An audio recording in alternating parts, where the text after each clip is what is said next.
Дечь Буреш, добрый день, дорогие друзья! Мы находимся в студии первого удмуртского интернет-канала Даур ТВ.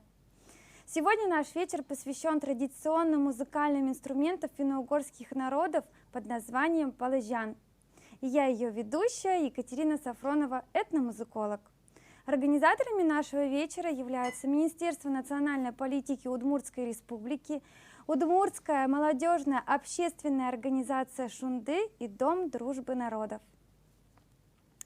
Традиционно в третью неделю октября в финно-угорских регионах нашей страны, а также и за рубежом, отмечают Дни родственных финно-угорских народов. Впервые этот праздник был отмечен в Финляндии в 1928 году, затем в Эстонии в 1929, а в 1931 году было принято решение отмечать в Финляндии, в Эстонии и Венгрии этот праздник ежегодно. Но к нам в Россию пришел этот праздник лишь только в 1991 году и стал традиционным. Наш вечер называется палыжаном не случайно. Осень, октябрь – это время сбора урожая и время, когда созревает рябина. Рябина является символом сплоченности. Ее на гроздях находящиеся ягодки, словно все мы находимся на одной веточке. И сегодня вас ждет встреча с самобытными народными инструментами и их исполнителями. Сегодня очень сложно представить мир без музыки. И когда, находясь в пространстве разнообразной музыки, мы все чаще обращаемся к ее истокам, к традиционной народной музыке. И наш вечер сегодня открывает интересный музыкант Чудья Жени. Женя является мастером по изготовлению традиционных музыкальных инструментов в Национальном центре декоративно-прикладного искусства и туризма уже 6 лет. Сегодня он представит нам музыкальный инструмент кубыс. Да, привет. Да, но мы видим, что этот инструмент у него немного модифицирован. Женя, расскажите нам, пожалуйста, про ваш инструмент. Инструмент, он такой же, как и простой акустический, только у него есть внутри встроенный звукосниматель, вот где-то по центру. И через провода он подключается к такому простому гнезду, который подключаются уже провода. Такие, ну, то есть инструментальные провода, которые часто используют музыканты, гитаристы. И в целом все оборудование дальше от этого провода начинаю, у меня гиторное оборудование. То есть, потому что оно такое... Универсальное. Популярное.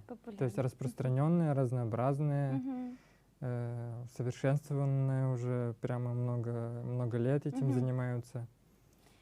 То есть ваш инструмент адаптирован для выступления на сцене? Ну да.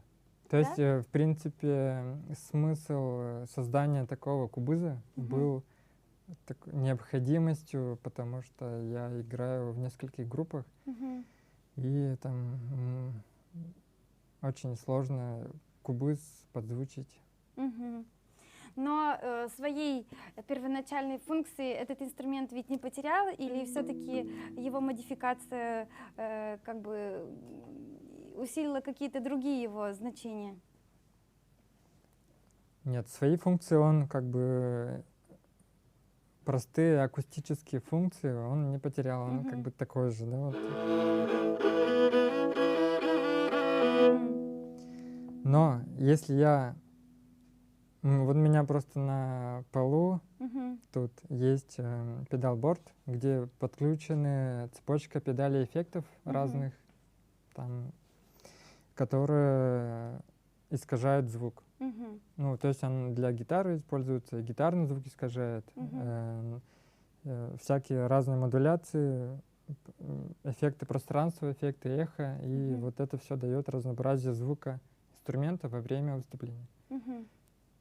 Очень интересно. Но это вот как раз-таки мы видим приспособление традиционного народного удмуртского инструмента уже к современным реалиям, получается, да? Ну да, но я бы сказал, что вот все удмуртские инструменты, ой, нет, все вообще музыкальные инструменты, они изначально народные были. Да, Просто их люди усовершенствовали под свои нужды. необходимые, И да. Мгм. тут я тоже совершенствую. И тут, конечно, скачок такой вообще огромный между мировой музыкой Мгм. и тем, что вот я как начал это делать. Ну вот я знаю, Женя, что ты играешь на многих музыкальных инструментах, да, но вот сегодня ты пришел к нам к кубызам, и вообще последнее время твои творческие изыскания во многом связаны с этим инструментом, правда? Например? Ну вот ты говоришь, что ты играешь во многих группах на этом инструменте, да? Да. Ну вот как бы твоя тесная жизнь связана больше с ним, нежели с другими инструментами. Ну да, мне больше нравится на нем звук, и из-за этого, не знаю, наверное, из-за этого я выбрал из-за звука Его, этот да? инструмент, и в основном делаю я именно кубыз больше Мгм. всего, и занимаюсь именно этим инструментом, то есть техникой игры, А с чего все начиналось? и с чего? Да, с чего все начиналось? Когда первое твое знакомство произошло? Ну, я ходил в фольклорный ансамбль Чепчерган при Удмуртском университете, и там был кубыз, Мгм. который был уже там сделан Алексеем Кузнецовым, Мгм. но на нем пока тогда еще никто не играл. И я видел, как играл Миклаш Деметр, венгер, Мгм. который еще жил в Ижевске, преподавал венгерский. Мгм. И он, в принципе, он первый начал заниматься восстановлением вообще кубыза в Удмуртии, Мгм. потому что в Удмуртии никто на нем не играл. Ну, именно получается не самого инструмента, а игры на этом инструменте, да? Ну, самого инструмента В том числе. в том числе, и Мгм. то, и это, да. И когда вот первый раз видел, как на нем играют, кажется, это был или Миклаш Деметр, или какой-то, или студент из университета, вот не помню уже. Мгм. Но вот с тех времен я начал тоже сам учиться играть на нем Мгм. в Чепчергане, в ансамбле. И иногда выступали. Я был музыкантом уже не только на гармошке, но и Да, на на других. кубызе. Да. Там внутри. Я знаю, в Петербурге тебе даже дали специальный приз за мультиинструментализм. Да. Да, очень замечательно. Женя, что вы нам сегодня сыграете? Ну, вообще я не подготовил конкретно что-то, что я буду играть. Мгм. Почему? Потому что ну, я могу начать с народной песни традиционной, удмуртской, и перейти плавненько на современную музыку. Ну, такую более, возможно, абстрактную. Или, я не знаю, просто чаще всего вот в группах, в которых я играю, Мгм. очень легко импровизировать, если вот как бы все уже это могут, умеют. Мгм. Просто приходят заранее, не надо готовиться, а просто импровизируют. Мгм. И еще есть такой плюс в том, что вот этот кубыз через провод сигнал там передается в эти педали эффектов. Мгм. Там открывается еще много возможностей, Дополнительные эффекты, как да? играть. Можно закольцевать музыку. Она, Мгм. допустим, полминуты играет и снова играет все Мгм. время, да. Можно записывать слои на него. Мгм. То есть там очень куча возможностей. И можно разнообразную музыку играть, там, как ambient, например. Такую Мгм. музыку, которая текстуры плавают там в воздухе. Мгм. Ничего конкретного как бы не играешь, но играешь звук. Понятно. То есть каждый раз это получается небольшой такой перформанс, импровизация, да? Ну нет, смотря какая цель. Можно, конечно, конкретно что-то играть, а просто чаще хочется пробовать всегда что-то новое Мгм. в музыке. Ну, давайте, что вашей душе угодно, Женя? Ну, конечно, мы будем рады всегда традиционным наигрышам, да, но мы понимаем, что сегодняшний мир требует новых эмоций, новых музыкальных впечатлений, поэтому будем рады любому. Ну, вот я чуть-чуть сыграю на некоторых эффектах. Тут разнообразные, тут их очень много, просто надо уметь остановиться, выбрать на каком-то определенном. Я просто сейчас чуть-чуть покажу. Хорошо. Но этот звук слышу вот из нас только я, потому что у меня наушники. Ну и наши зрители, конечно, в том Ну числе, да. Мгм.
Сейчас я переключу режимы некоторые. Мгм.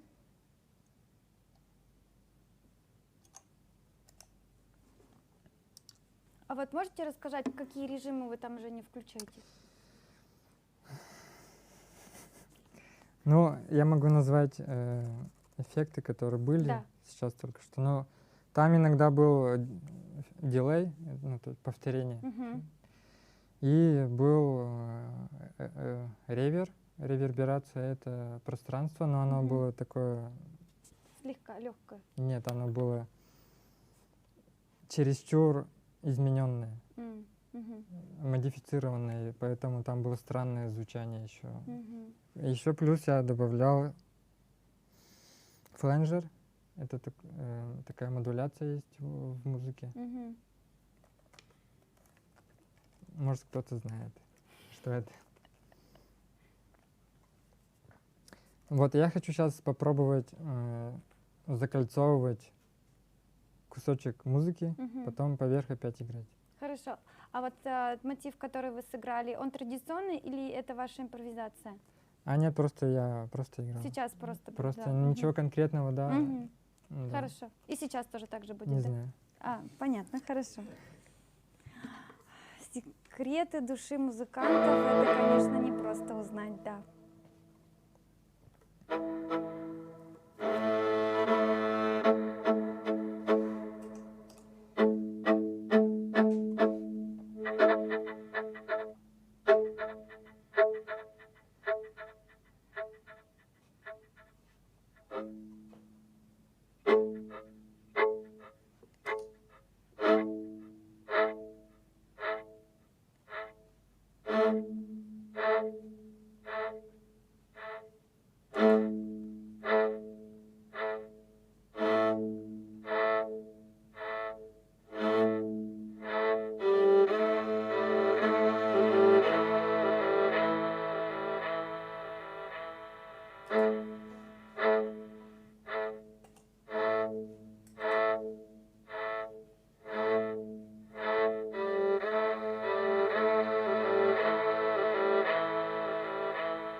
Замечательно, спасибо, Женя.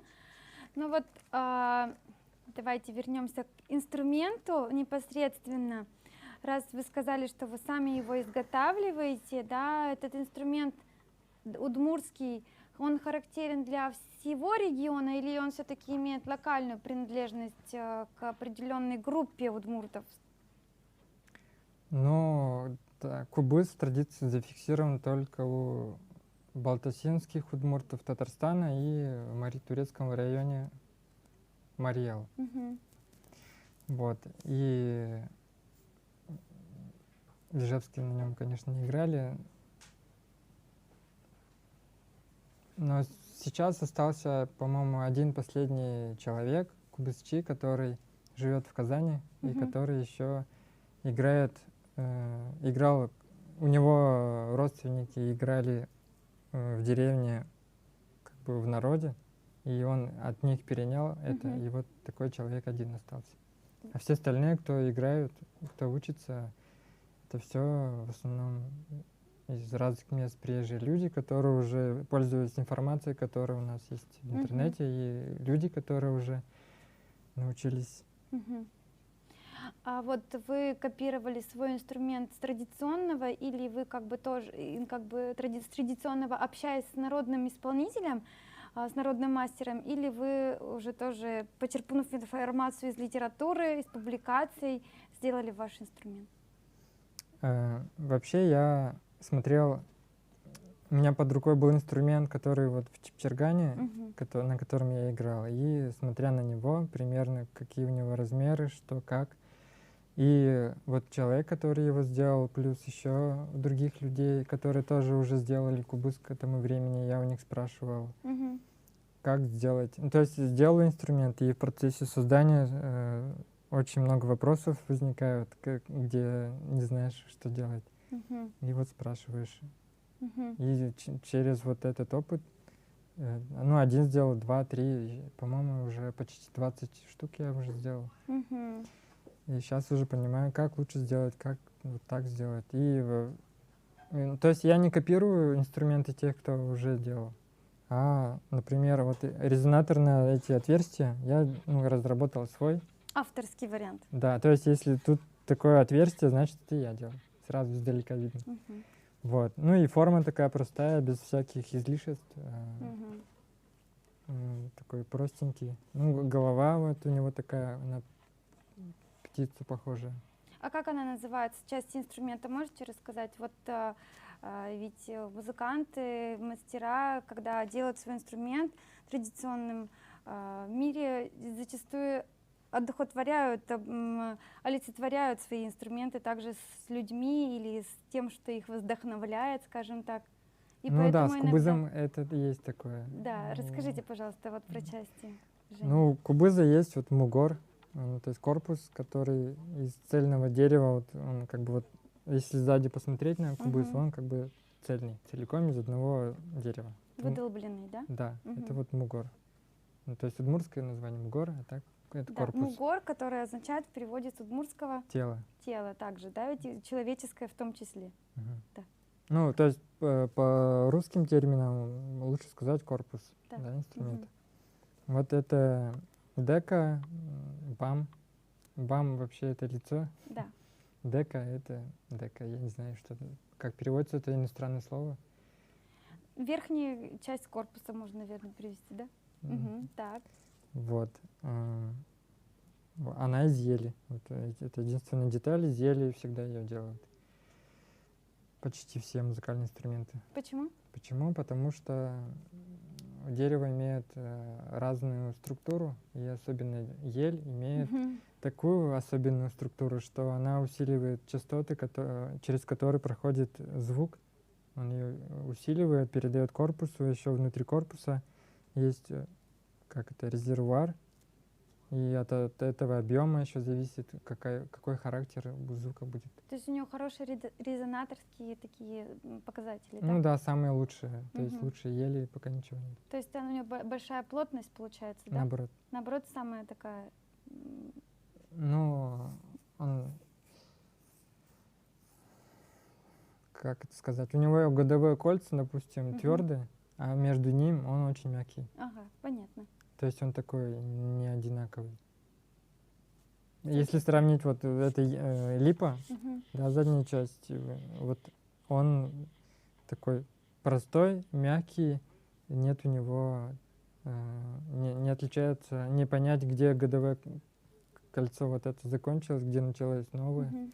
А вот у ели это очень сильно выражено. Мгм. Понятно. Ну, дальше идем дальше. Да. Вот, ну, вот это голова, гир. Гир. Ну, или Я еще да. по-другому знаю, называют еще атас.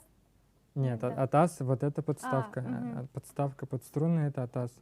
Ага. Вот. Это как переводится? Атас? Да. С удмуртского? Да. Тонташкот. Ну, Вера, Жени. Петух. Петух, Я да? не знаю, То есть он почему. такой высокий, как может быть похож на Может быть, гребень. как гребень, как петуха, гребешок, да. да? Да. Мгм. Вот чогьёс, вот это колки Мгм. дубовые. Ну, вот дубовая тут еще накладка. Вылияйшет, да. Мгм. Да, Переводится как верхний фартук. да. Это нижний фартук будет, улияйшет. Мгм. Ну, или это просто струнодержатель, куда крепятся такие специальные машинки. А на машинке уже ставится конец струны, и они позволяют микро Настройку настраивать. совершает, Да. да. Ну, это ваша модификация уже, да? Ну нет, вообще это же скрипичные, ну, у скрипичных инструментов У всех такое. детали, да, не да. у всех, а обычно ставят на первую струну, чтобы ее точнее настроить, Настроить, да. ну, в Мгм. академической музыке. А на следующие обычно они колками же настраивают. Мгм. Но тут очень сложно настроить.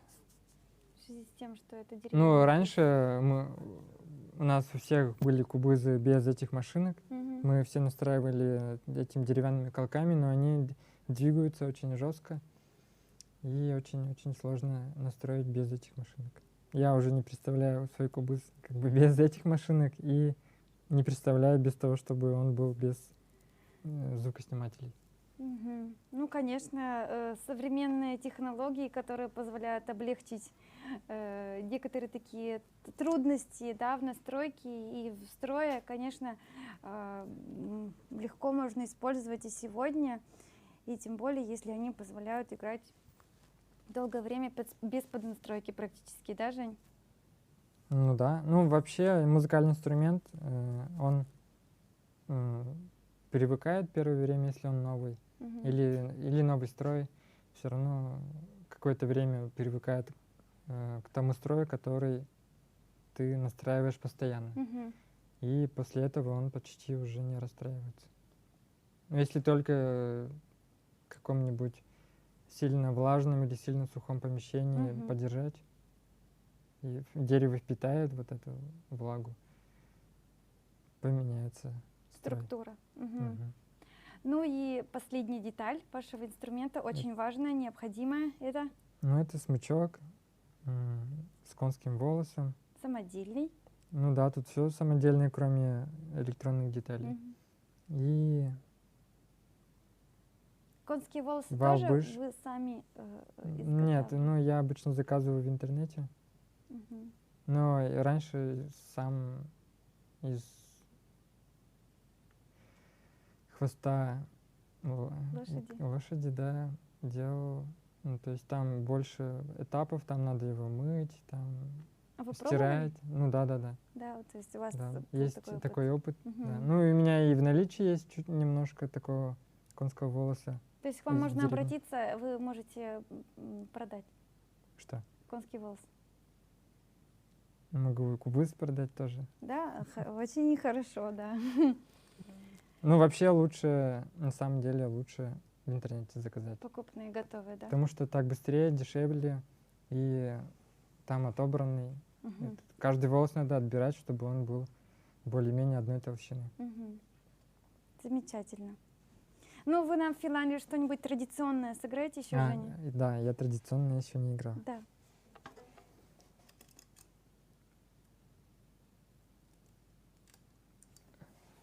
Ну, можно без эффектов всяких. Или с эффектами. Ну ладно, без. Ну, мы хотим послушать тоже в нашей студии здесь.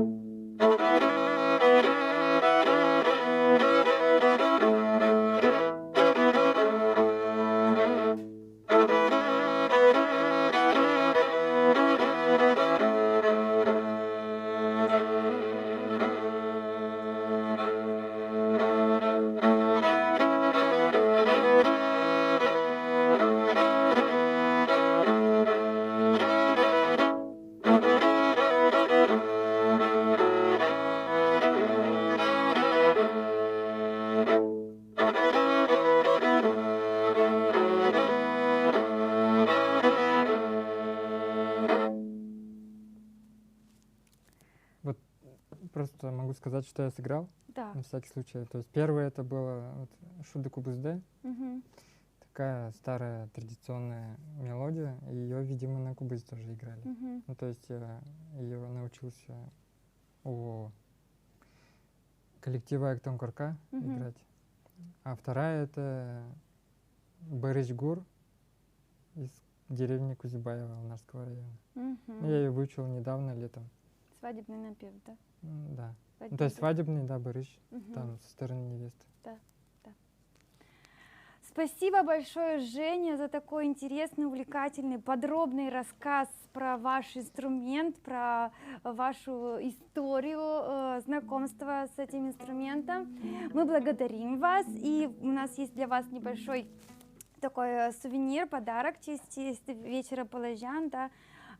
Вот такие самодельные, небольшие, маленькие, традиционные кубызы нам изготовили в подарок. И вот, пожалуйста, Женя, мы вам тоже дарим. Выбирайте, Да, какой обойдем. вам, да. Да, может, ближний. Да. По цвету примерно. Или как? Очень похоже, да. Тау. Все, пауза.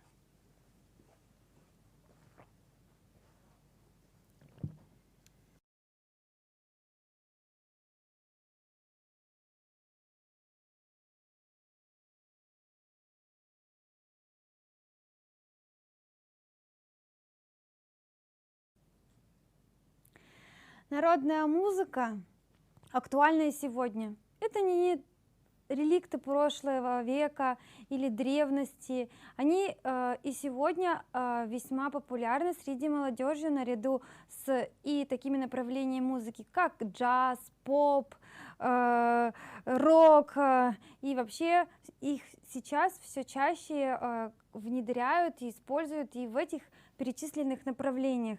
И вот следующими участниками нашей небольшой такой программы изучения финно-угорских музыкальных инструментов являются это гости из Марии Эл.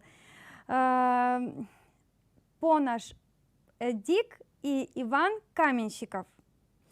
Иван вырос в музыкальной семье, с 15 лет участвует в фольклорном ансамбле Мурсискем, а в свободное время изготавливает музыкальные инструменты, такие как арама шушпык, пуч, конг-конг, олым шувыр, тумыр.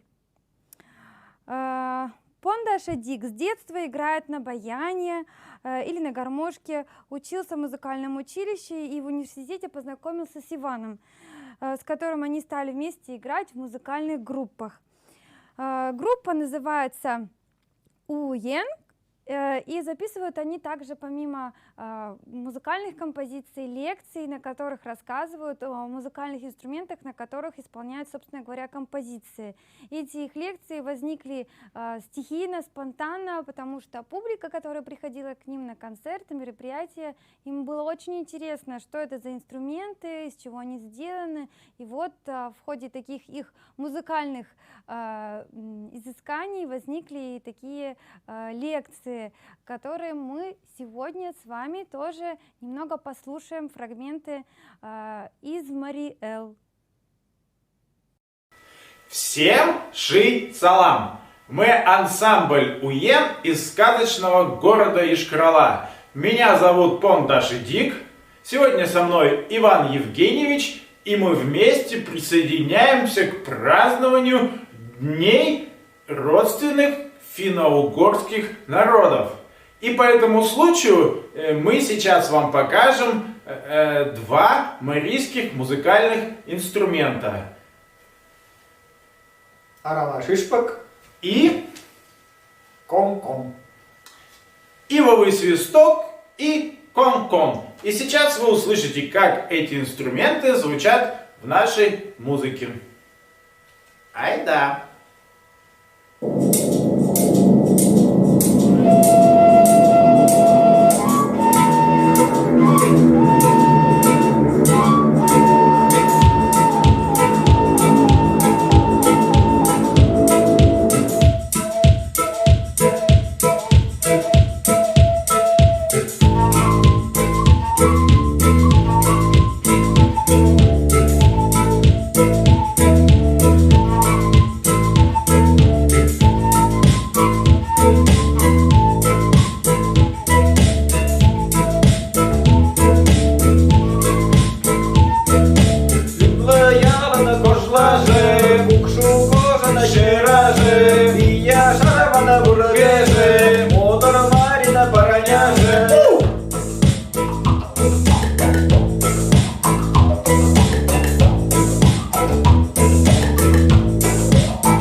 Всем ши-салам! Здесь этнопанк-ансамбль Уен из сказочного города Йошкар-Ола. Меня зовут Пондаш Дик, сегодня со мной Иван Евгеньевич, и мы вам расскажем о двух марийских музыкальных инструментах, о самом древнем и простом, и о самом молодом и дерзком.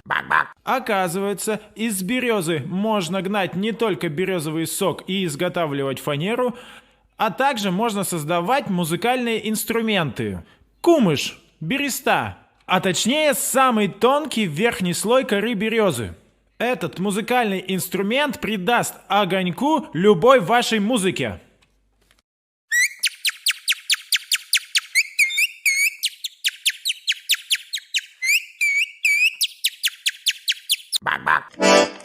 Вот она, марийская гармонь, королева всех гуляний. Это самый молодой и самый наглый инструмент. Он вытеснил из быта марийского народа практически все остальные музыкальные инструменты. Он имеет один ряд клавиш, очень похожих на клавиши аккордеона, и, как вы могли заметить, черные клавиши на нем отсутствуют. Ну а мы считаем, что черные клавиши тоже важны. А сейчас Иван Евгеньевич вам покажет легендарный прием игры на этом инструменте «Пади-гади».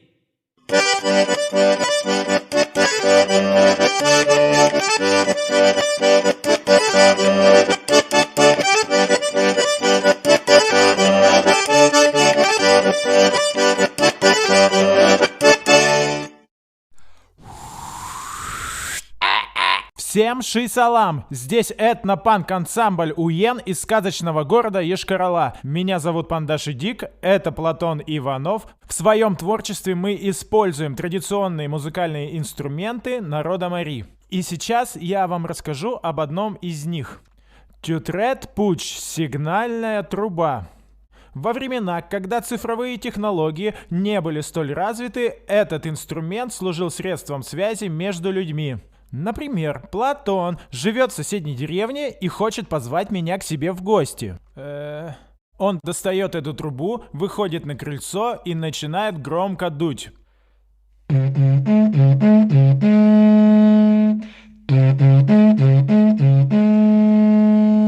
Я Я слышу его, понимаю, что он зовет меня к себе в гости и начинаю собираться. Ведь, скорее всего, у него поспело что-нибудь вкусненькое. Другой разновидностью этих труб является юдерпуч – девичья труба. Когда молодая марийская девушка хотела найти себе жениха, она выходила на какую-нибудь возвышенность в деревне, либо поднималась на сеновал и дула в юдерпуч, так что все парни из соседних деревень слышали, что есть свободная невеста, и спешили к ней свататься.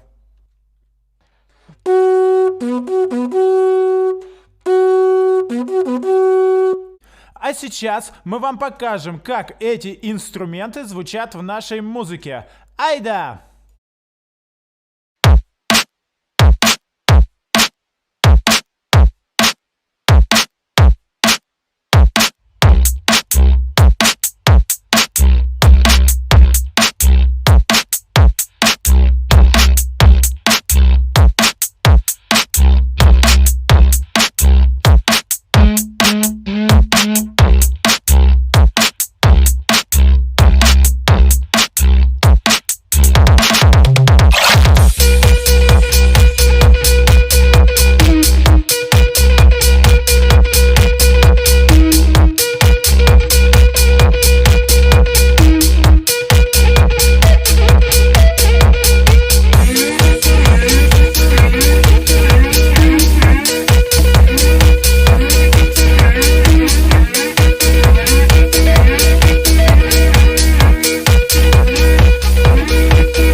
Продолжает наш вечер участница трио «Звещам», фольклористка, исполнительница традиционных удмуртских напевов, педагог дополнительного образования Национальной гимназии Кузибая Герда, руководитель фольклорного ансамбля «Кречь-Куара», звенящий напев Ольга Владимировна Перевозчикова. По секрету скажу, что это одна из первых моих учительниц по традиционному пению, и мне очень приятно сегодня вас здесь видеть. Здравствуйте, Ольга Владимировна. Здравствуй, Катюша. Мне тоже очень приятно. Да. И вы как традиционный исполнитель, как певица, да, можно сказать, удмуртских напевов, родом сами откуда, Ольга Владимировна? Я родилась на севере Удмуртии, Тебёский район. Прямо в деревне Большая Кизня, граничит с Пермской областью. 2 километра уже граница. Ничего себе. А когда вот вас впервые покорили вот удмуртские песни, и почему вот ваша жизнь так сложилась, связалась? Потому что ведь мы уже говорили с другими исполнителями о том, что это происходит не случайно, это всегда судьба нас толкает. Катюша, наверное, да. это все вот со временем взрослее понимаешь, когда это все происходит. А так к удмуртской культуре меня вовлекли уже с начальных школы, то есть даже с 5 лет, можно сказать.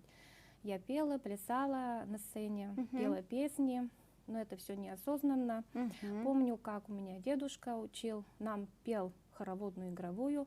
Корка берат кеносет, корка берат кеносет, эх, шожин. Корка берат куткырджа, корка берат, есть такой вариант песни. Не корка берат кеносет, а корка берат куткырджа. Нам было весело. Куткырджа, комаректе, чибинекте. Необычно, да. Вукарнанекте. Можно.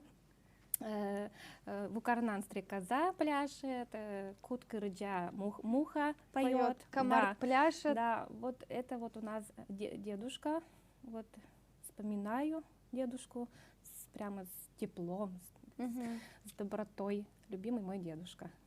Который из вас заложил любовь к народному пению, к импровизации в том числе, да, к основным. Ну, я так понимаю, все это все происходило, вместе, да. все вместе.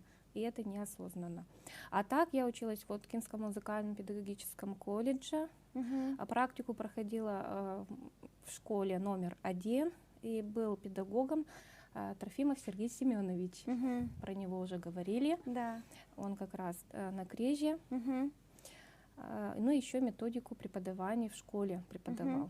Вот с этого и началось. Ага. Глубокое погружение, не глубокое, там, потому что все-таки классическую музыку изучали, академическое образование получала. Но азы народного творчества получила уже вот в Московском музыкально-педагогическом колледже. Мгм. Потом меня пригласили работать в Удмуртскую государственную национальную гимназию имени Кузибая-Берда, Мгм. учителем музыки, музыкальным руководителем в детском саду. Мгм. Я обрадовалась, поехала. Мгм. Но когда начала работать, получилось так, что не хватало все-таки азов преподавания именно традиционного фольклора. Мгм. Как петь, какие танцы танцевали. Вот. Поэтому меня затянул университет, Мгм. народный хор. Мгм. Как раз в том году, когда я поступала, в 1999 году, открылся факультет. В 1999 году открылся факультет в университете, и мне повезло, я вообще поступала по классу баян, раз я Мгм. училась на баяне. Мне в приемной комиссии сказали: вот там народный хор открывается, идите туда. А я-то петь любила, Мгм. и я пошла. Все-таки традиционная песенная культура мне ближе. Мгм. Я с удовольствием там училась, преподавала. Ага. Ну и получается, вас с детства захватил вот этот мир звуков традиционных, да, сначала вокальных, затем инструментальных. Это да, точно. И это, да, и Самостоятельно даже в школе обучаясь, я обучалась на баяне и параллельно сама научилась играть на гармошке. Мгм. А дальше больше. И дальше больше, да. Да.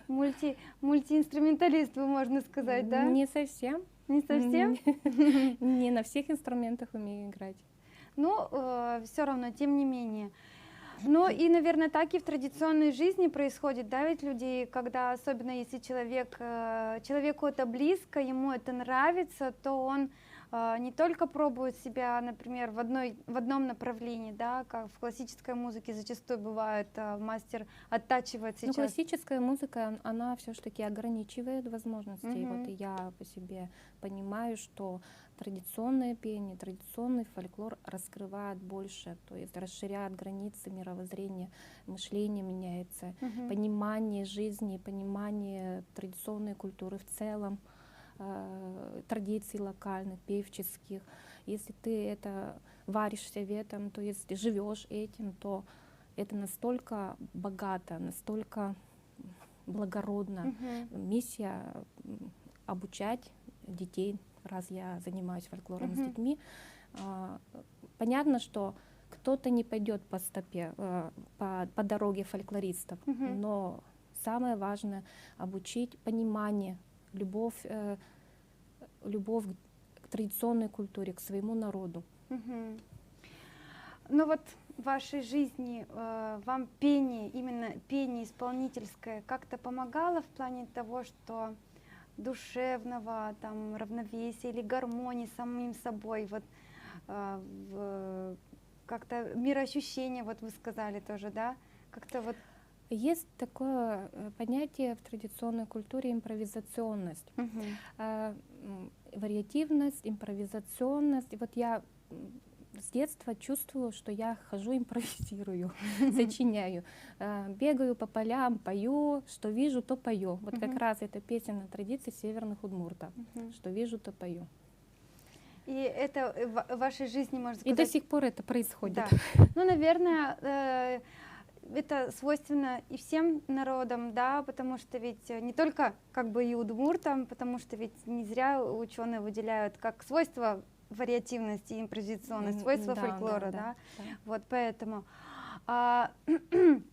Ну вот знакомство, что вам дало знакомство с другими певческими удмуртскими традициями? Хорошо. Ну, давай разберемся тогда в певческих традициях. Давайте. Какие локальные традиции существуют в целом в удмуртской песенной культуре.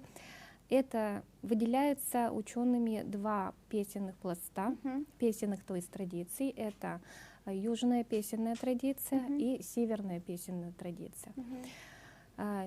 Они богаты. В чем различие? Это по терминологии. То есть терминология разная. Напев называют гур, мать, голос, крещ. Разберем потом, в каких локальных традициях, если будет время. Второе — это система песенных жанров. Если, например, у северных удмуртов один напев свадебный, то у южных два свадебных напева получается. Разнообразие песенных жанров. И бывает такое, что у завятских удмуртов есть таган куй, это напев качания на качелях, то в северных районах мы этого не найдем. То есть этого нету. То есть система песенных жанров. Дальше третий — это типы ансамблевого пения. Вот это моя любимая ансамблевое пение. Я не очень люблю сольное пение, потому что сольное пение, в принципе, в удмуртской традиции мало сольного пения, а это все ансамблевое пение, потому что традиционная музыкальная песенная культура, она обрядовая, именно традиционная.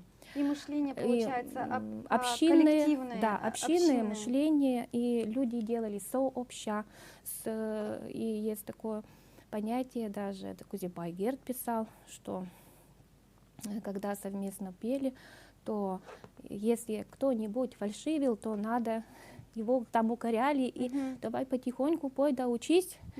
Да. Но там двойственное понятие удмуртов, говорят, что вообще удмуртский народ самый певучий народ, и еще говорят, что кто хорошо поет, усток рыджач, то их называют еще и шуттем, падями, то есть несчастливые люди. Почему-то вот такое двойственное понятие. Но я счастливый человек. Да, действительно, я тоже задумывалась об этом, почему говорят, да, но может быть это еще потому, что поющий человек рассказывает о своих чувствах, да, если особенно имели в виду, может быть, одного поющего человека, именно личные переживания свои высказывающие, не стесняющиеся, ведь это тоже такая черта характерная, скажем так, для менталитета нашего, что вот лишний раз открывается душа, и люди... она доступна для всех. И поэтому кто-то начинает думать, что, может быть, действительно этому человеку тяжело живется. Многие, я уже помню, что и Рима Аркадьевна Чуракова, наша исследовательница, и ваша тоже, может быть, учительница, говорила тоже, что она любит петь и много знает песен, но вот говорят, что этот человек несчастен, но она говорила тоже, что я счастливый человек, у меня все хорошо. Так складывается. Ну давайте разберемся, Ольга Владимировна, где же тогда называют крещ, а где же гур, и почему так сложилось? Ну, давайте начнем с южной песенной традиции. В южной песенной традиции она вообще как мозаика, вот как ковер, он разнообразен и скажем, и в одежде, и в самих обрядовых действиях, можно сказать, он разнообразнее. Ну, как раз он потому что это связано, это все влияние татарской песенной культуры, это влияние булгарской ранее, если смотреть исторические срезы, и тюркской цивилизации, ну, в общем, цивилизации булгарской и тюркской. Какая терминология? Вообще слово кырджан. Кырджан терминология это уже поздний пласт. Вообще удмурты говорят свои песни и не свои. Вот это разделение относится к обрядовым. Обрядовые песни — это свои песни. Не свои песни называют кырджан. Это уже заимствованные, авторские, поздние сюжетные, поздняя лирика. Вот это вот считается не своими, но они очень с удовольствием поются. И мы в основном в экспедициях как раз не свои записываем в последнее время. Обрядовые напевы, свои песни. Кырджан вообще, гурланы, кырджаны, древняя семантика этого слова — кричать. То есть петь неестественным голосом для обыденной ситуации. Это получается маркировать пространство, сберечь это пространство, потому что обрядовые песни, они функциональны, для чего-то поются. Свадебный напев поется для свадьбы, рекрутский напев, проводы, солдаты. И сейчас перейдем к терминологии. Гур, первое, вот это очень распространенный термин напев. Он распространен в Кизнерской, Можгинской, Киясовской, Малопоругинской традиции, Граховской традиции. Центральные удмурты — это Завьялово. Туда может войти пограничные районы, Якшурбодинский, часть Шарканского могут говорить гор. В последнее время стали говорить и дебёцкие, но это уже информационные, скажем, СМИ, радио, которые слушают наши удмурты. И получается, что в обыденной речи это уже как привнесение, да, заимствование уже. А раньше вот как раз вот именно эти традиции. Дальше слово на песня или напев, мелодия, если правильно, это щам, щамен еще говорят. Это завятская традиция. Завятская традиция. Там два значения этого слова. Это привычка, обычай, щам. И, конечно же, мелодия, напев. Третье название — это зоут. Тоже завятские удмурты, но шошминская традиция. Я еще не помню, какая еще. Ну вот точно шошминская. Балтасинская традиция. Да, Балтасинская, шошминская, по-моему, карлыганская. Но это под вопросом, я не буду Да, сейчас. да, туда она уходит, Да, в Мариэл. да, вот этот вот как раз они говорят зоут. Это тоже в переводе получается напев, мелодия, тоже заимственные. И следующий термин, вот посмотрите, какая разнообразие, это куй. Куй — это башкирские удмурты и часть завятских удмуртов. Они тоже. Вот сейчас в последнее время мы ездили в Кукмарский район, и они перемешивали. То говорили куй, то говорили щам, то говорили щамен, то говорили зоут. В общем, они в последнее время уже перемешались. Но тут может быть разные варианты, почему так. Северная традиция, она формировалась под влиянием русской песенной культуры. Поэтому там идет многоголосие, ну и как раз вот песни на припевные слова, импровизационные, самые как бы древние. Единственное, что в северных районах не сохранились календарные обрядовые напевы, жанры. Вот тоже как раз вот система песенных жанров, да, отличия, различия. Как говорят, напев в северной песенной традиции — это мать, крещ и голос. В моем районе называют обычно голос, но в последнее время почему-то гур. Я же говорю, это заимствование идет уже.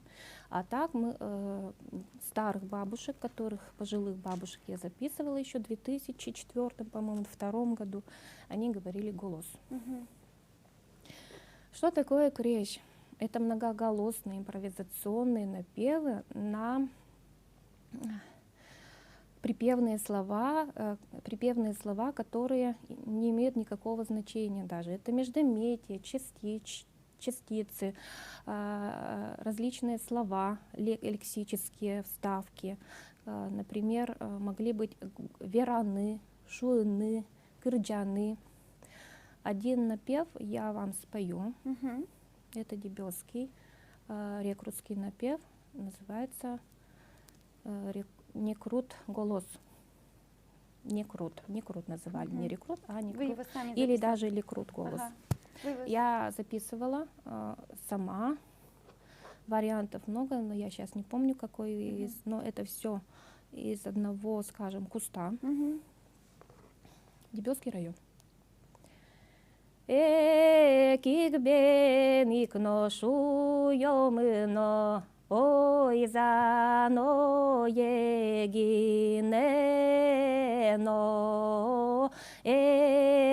экшоям вералом гинено юг. Ой, зано еногинено вералом. Татук бено бен шокено, ой, зано егинено, эх, шоям вералом гинено юг. Ой, зано еногинено вералом. Ох, вот не хватает голосов, многоголосия, отголосков не хватает. Вот как раз вот это многоголосные напевы у северных удмуртов. Если сравнивать с южными, тут они очень отличаются, эти напевы. Южные удмурты, там как раз куплетность, строфичность называется, плюс параллелизм в текстах, образная. Если первая часть это мир природы, то вторая часть это мир, человеческий мир. Также, если в мелодическом плане, узкообъемность, это 3 звука, это как раз это говорит о древности песенного напева. До, ре, ми. До, ре, ми, ре, до, ми, лек, тем, та, ци, валы, коляса. Вот. И все на этих 3 нотах уже строится весь обрядовый. И многие зарубежные исследователи, вот даже Мац Бух, Мац Бух писал, что песни у удмуртов заунывные, плачевные, печальные, Нудные, и нудные, неразнообразные. Представляете, еще в этих 3 нотах южные, особенно завятские, это завятская традиция, скажем, они различают еще их, имеют варианты этих 3 нот, этих напевов. И еще не говорят, мы так поем. В другой деревне у нас Акашкагур такой, пасхальный напев такой. Да. Интересно очень, конечно. Сегодняшним подрастающим поколением этого практически, наверное, не понять и не прочувствовать, потому что век такого разнообразия и музыкального, и шумового. Я так понимаю, да.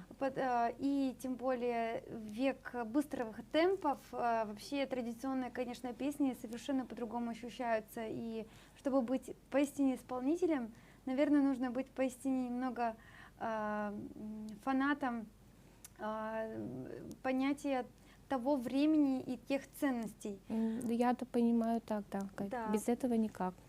Я еще хотела сказать, что вообще песенные традиции, если рассматривать с инструментальной точки зрения, даже вот мы не затронули музыкальный диалект, то что музыкальный диалект, мы как раз не говорили это словосочетание, музыкальный диалект называется, да, песенных традиций. Вот, музыкальный диалект, он очень разнообразен, и как раз вот инструментальная вот эта основа, она тоже присутствует в пении. Почему я так говорю?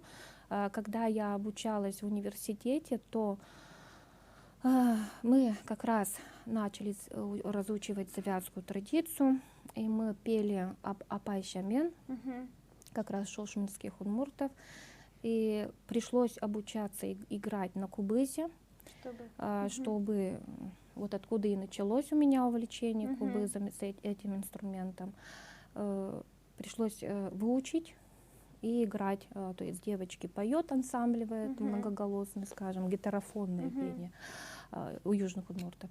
И пришла к мысли, что как раз вот это звучание кубыза и придает вот этот гобойный носовой призвук именно в песенной традиции завятских удмуртов. Это очень тонкая работа, филигранная работа, это слушать надо песенные традиции, как слушают люди современную музыку, да? Это улавливать каждый звук, произношение на не только музыкальным слухом, но на физиологическом уровне тоже.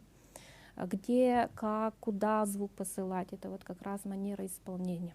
Ну, плюс еще диалект произношения разговорной речи в песнях, в текстах. Это тоже влияет как раз на музыкальный диалект. Может быть, еще здесь можно добавить и образ жизни, и основное занятие непосредственно влияет. Туда все входит, Да, да. поэтому... Это вот если так смотреть, это все можно туда. Нужно Да. рассматривать в контексте, в общем контексте жизни. Ну, например, у башкирских удмуртов я вот там слышу, вот когда слушаю башкирских удмуртов, именно звучание башкирского инструмента курай. Вот прямо вот это вот мелизматика вся, вот это вот переливы, вот это именно курай почему-то слышу. Не знаю, может кто-нибудь будет со мной не согласен, но это мое видение. В северной песенной традиции я слышу почему-то балалайку. Именно вот как раз такое звучание. Сейчас, в последнее время, все играют на гармошке. Любые, обрядовые, частушки. ну, обрядовые и любые необрядовые, обрядовые, приуроченные, и все берут гармошку. Обрядовые, они под гармошку вообще не пелись, если так рассматривать. Это было как раз посыл звука. И поэтому я не совсем согласна. И, понятно, поменялось и исполнительство песенной традиции, потому что у гармошки звук металлический. Вот это вот, как их называют правильно? Пластинки, они извлекают, они из металла, и вот этот звук как раз физиологически, как певец, ощущает этот звук и имитирует как раз этот инструмент. То же самое с кубызом, имитация получается. Тут-то понятно, тут это жило в традиции. И даже если нету кубыза, скажем, вот сейчас мы ездили в Лелевиш, там как раз кубыщи должны были, но там они уже не играют, оказывается, но до этого играли. И вот прямо слышно, что абсолютно другая манера пения, когда начинают петь именно обрядовые песни. Вот на этом, наверное, все у меня. Я много говорю, Катя. Очень интересно, Ольга Владимировна. Сумбурно получается. Нет, это, конечно, можно говорить еще долго и долго. Это, наверное, отдельную надо тему посвятить встрече. Я думаю, что можно закинуть удочку организаторам, что об подобных, скажем так, интересных лекциях, да, это формат уже лекции получается. Вот, потому что это действительно надо, и это действительно интересно, например, подрастающему поколению, да, которое тоже хоть как-то пытается соприкоснуться с этим пластом неотъемлемой и их жизни, потому что все равно в деревне это сохраняется на уровне мышления, на уровне ощущений. Главное не силом заставлять, потому что когда начинают заставлять детей силком, у них идет отрицание именно вот в подростковом возрасте. Почему-то именно подростковый возраст, как раз с 5 по 7 класс, среднее звено, они вообще не хотят заниматься именно народным творчеством. Для них это что-то, какое-то непонятное что-то начинается. Потому что если заниматься фольклором, включение идет общинного мышления. Общинное мышление, вместе сообща, а как раз подростковый возраст, он такой, идет индивидуализация. Да, именно так. Мы вас благодарим. Уже? Так быстро? Мы можем еще поговорить, да. Мы дарим вам наш фирменный уже презент сегодня. Вот у вас кубыс лежит, и мы теперь хотим вам подарить клещ. Может быть, вы в своих музыкальных изысканиях и будете еще более выступать как на крейже, да, в вашем трио. У вас вдруг будет трио крейжистов. Да, вот, поэтому еще раз благодарим и ждем новых ваших работ, как в области исполнительства, так и в области, скажем так, лекций, Ольга Владимировна. Постараемся, Катюша. Да. Спасибо на Спасибо. добром слове.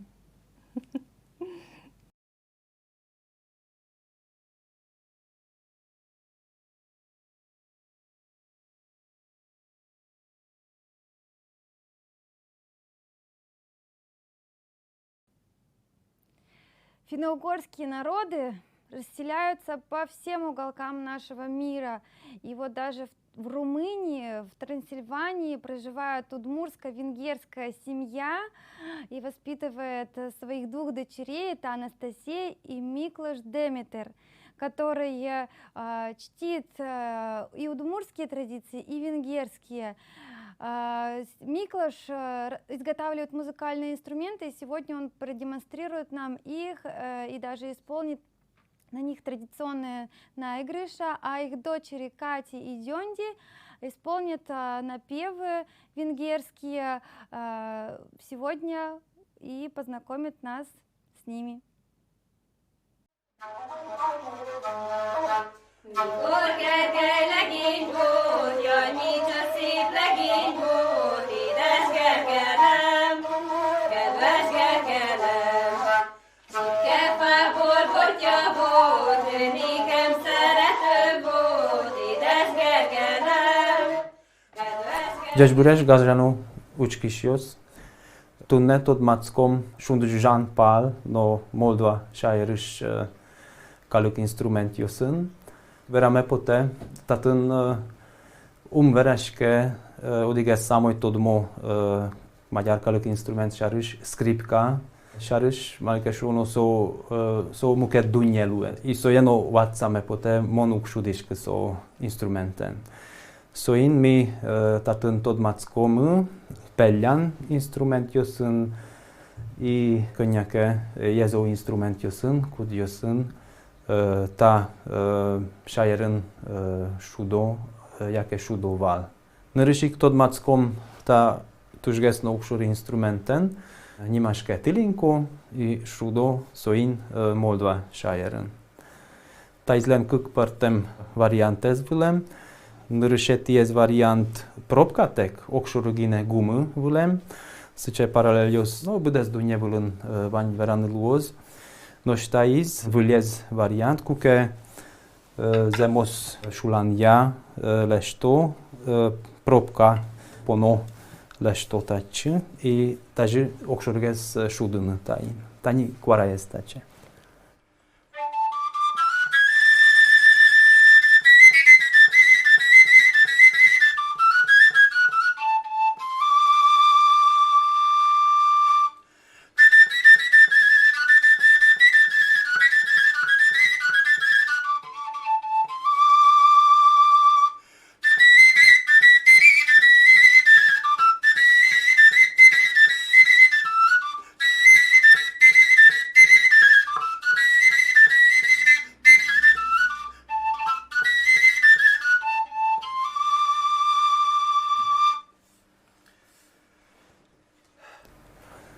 Ali vožmato odigez okşoru şulanez, taiz propkatek leştemın i kuarayez taçegez.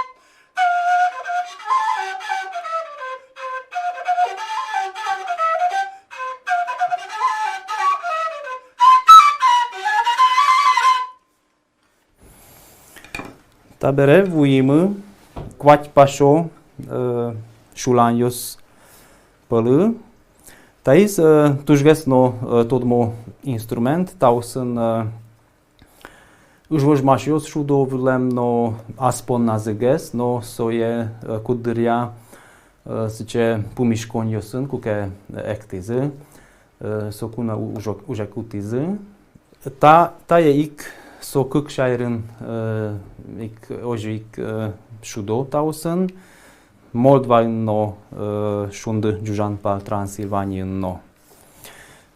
Partem kujdala z partem Vojmato odigze pichiges, vekchiges i ta izlen koarazeno. Ta shulan len magyar nyimz pásztor furúja, nyake vakcsige furúja.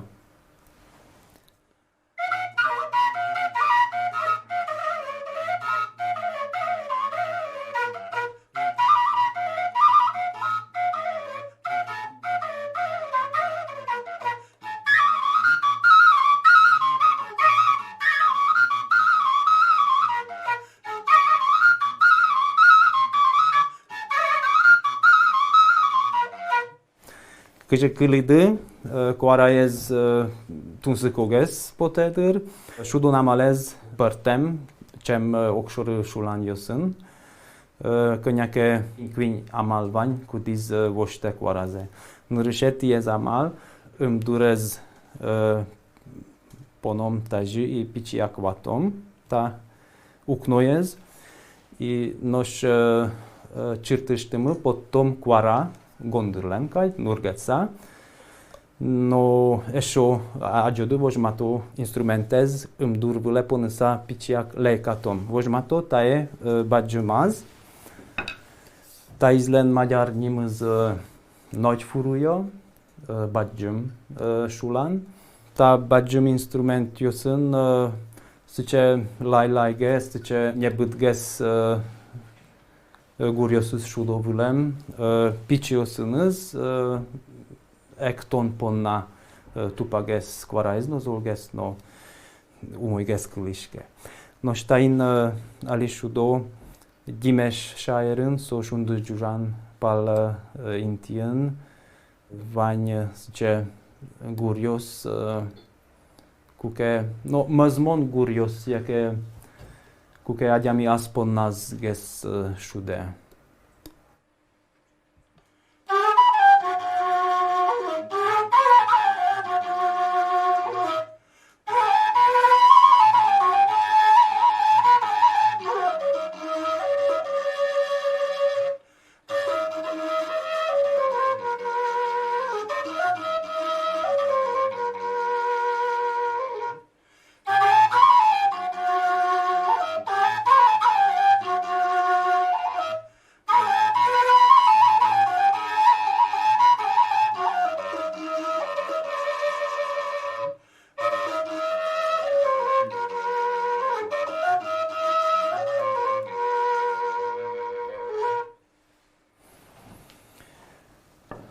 Muketız tunszko shulan, magyar semen kettős furúja, iker furúja, két aknájú furúja, szóval berögtön lóz kökto shulan, egyiske, tehát kök gumiezvány.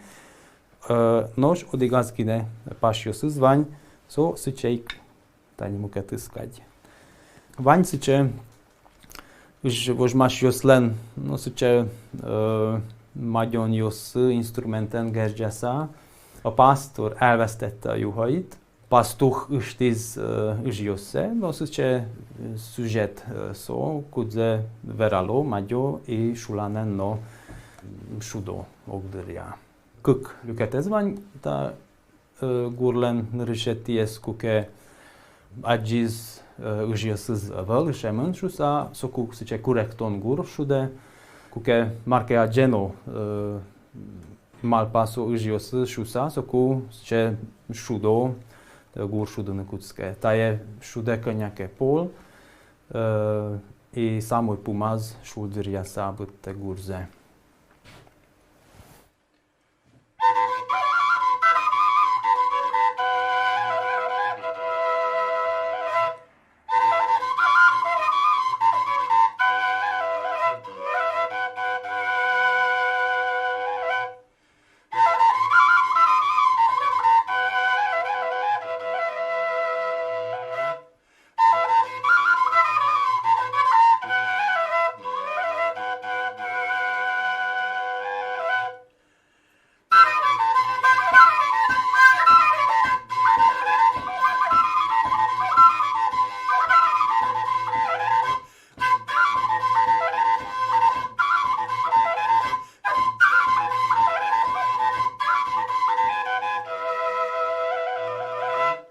Marka ja gizno, își iosыз vălămte i corect ne kuckem.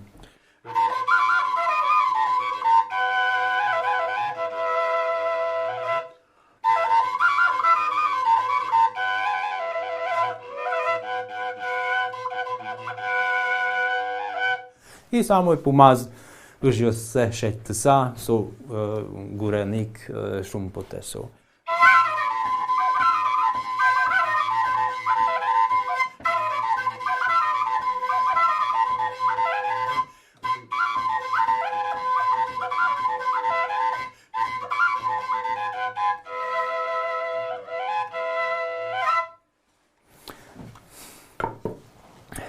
Ta instrument len vaň oddigez variantes, Balkan šajerın, Slavyan kalıkyos şudutain, părtem lăkez, sos len ta paljosın, no vaň paşyosız, sos kık kvarain şudo. Vujmı, tuşges no kușges instrument mı, dorı, ta izlenjemız kaval, ta instrumenten Moldvan uliš čango adjamios šudo. Veranicule so instrumenten otun uliš rumâniosno šudo. Partem cavalios vaň Balkan šajerân, tani odigez Macedoniš kaval. So šomuket, no nimăzia gergeanul uesost.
Ta kavallen no muket šulanios len no vaň kușges no pičiges variants no tani taiz no tușges no pičies kaval tai no vožmato odigurez.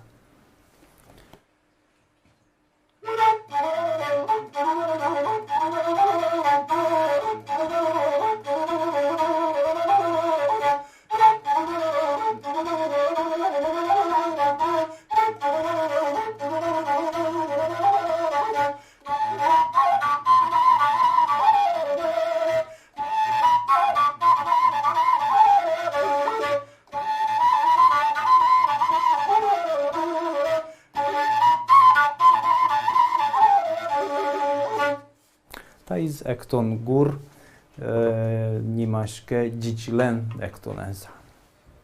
Magyaros len tușges no kuž instrumență šulanză, pumiške lâmșor vengrian, no kuž dalajez tun se kobere vožmate me potesoje, ta instrument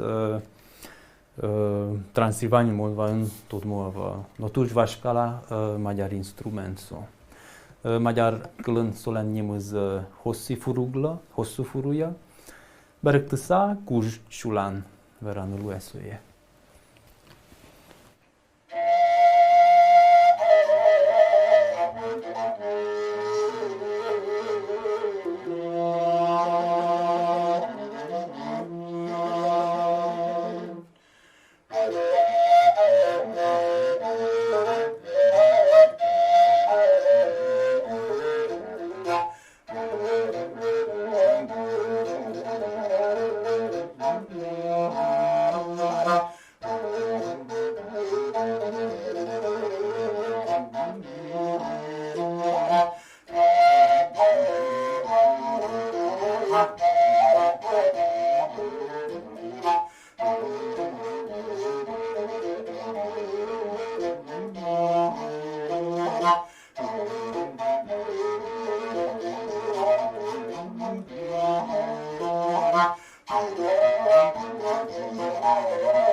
No, šulan josız vanze adjimı, adjidı, vojmatimı, tabere tot matom, vojmatom tiledlı, digez tunsıko instrument. Magyar şamen solen imız dorom, moldva şairın kıliz ta instrument. No, veranul voz tace instrument jos budez dunjevulun tot mojeş. Partem materiáles lestószóje. Na mon szokuáli táje vozsmatını atyo mnám badjim nulme, malkasó no szó cseverges sudemönestöm tá instrumente. Tányi umojges luoszton vozsmatiskot.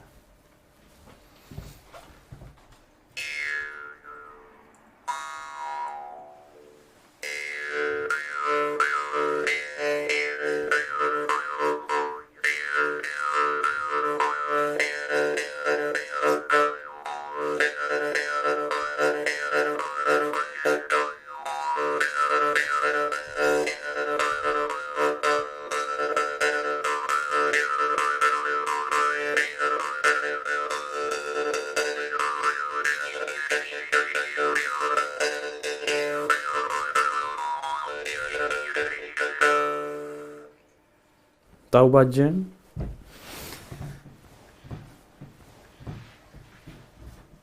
Ali vozsmato moldva is adik kırcan kavalen.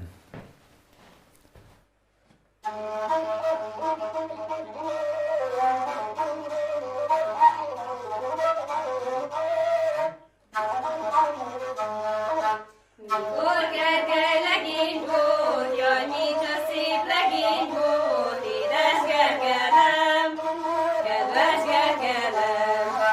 Szükke fából botja volt, ő nékem szerető volt, édes Gergelem, kedves Gergelem. Gergely szeretőm vala, karika gyűrűm vala, édes Gergelem, kedves Gergelem.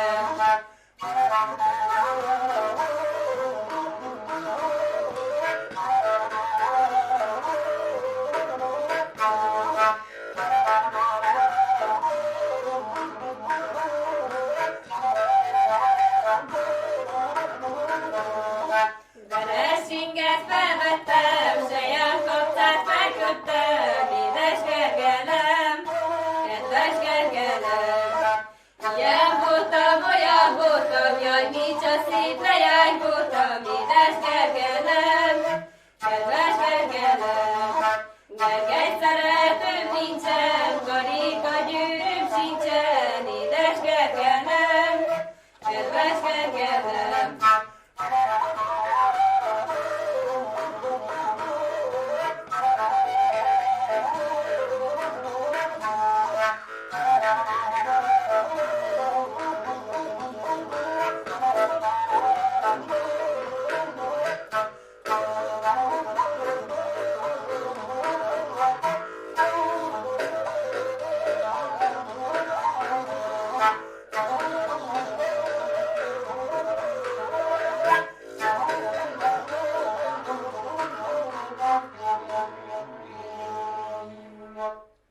Taberedimeş ulasış kırcalımı şulanen kırcan.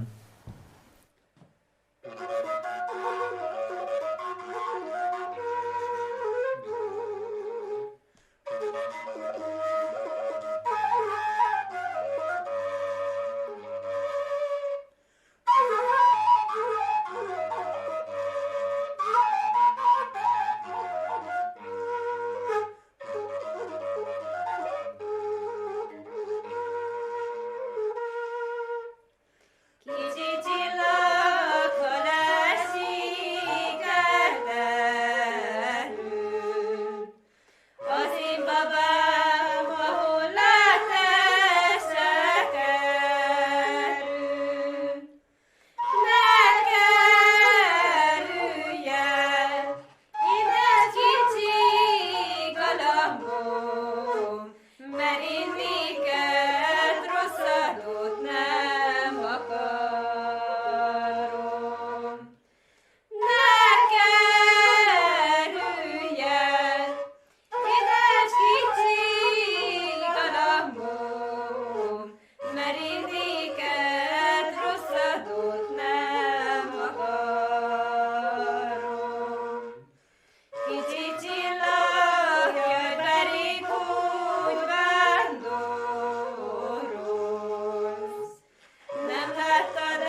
Благодарим Институт Листа, Венгерский культурный центр в Москве за предоставленный материал.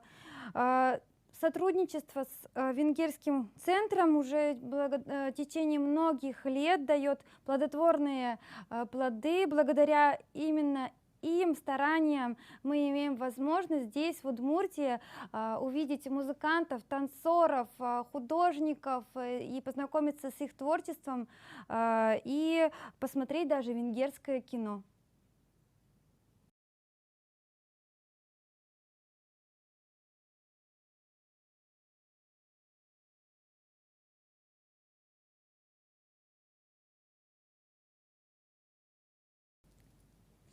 Следующий участник нашего вечера — Вероника Юрьевна Федорова. Здравствуйте, Вероника. Здравствуйте. Дедь Вероника является участницей экспериментального трио «Азвещам», методист по работе с нематериально-культурным наследием в Республиканском доме народного творчества. И вы по образованию пианист. Да, я по образованию пианистка, причем академическое. У меня образование академическое, очень сугубо такое. Да, но как же так судьба сложилась, что вы вдруг заинтересовались этим волшебным инструментом, и судьба теперь сводит вас с ним? Да, абсолютно, да, неожиданно для меня. Судьба, да, меня свела, все же, это уже неразрывно. Как я уже сказала, что я пианистка, училась в музыкальной школе 6 лет, потом поступила в Воткинский педагогический колледж на преподавателя музыки. И там увидела крежь, услышала впервые крежь, и я поняла, что вот это вот оно, вот это оно, на чем я хочу тоже обучаться, что я хочу слышать. И там была возможность обучаться на этом инструменте факультативно, и параллельно я училась играть на креже. Ну и затем уже после Воткинского училища вы поступили в университет, да? И там уже именно на креже специализировались. Да, и как уже изначально сказали, что судьба свела, вот как-то так пазлы все складывались, что вот как я закончила 4 года обучения в музыкальном колледже, открыли очное отделение в университете по классу крежи. Я думаю, что кто, если не я, да, пианистов много, крежчи не так уже много, и, в принципе, мягко говоря. Вот, и мы прямо вот часть крежчи поступили в УДГУ, в университет по классу крежи.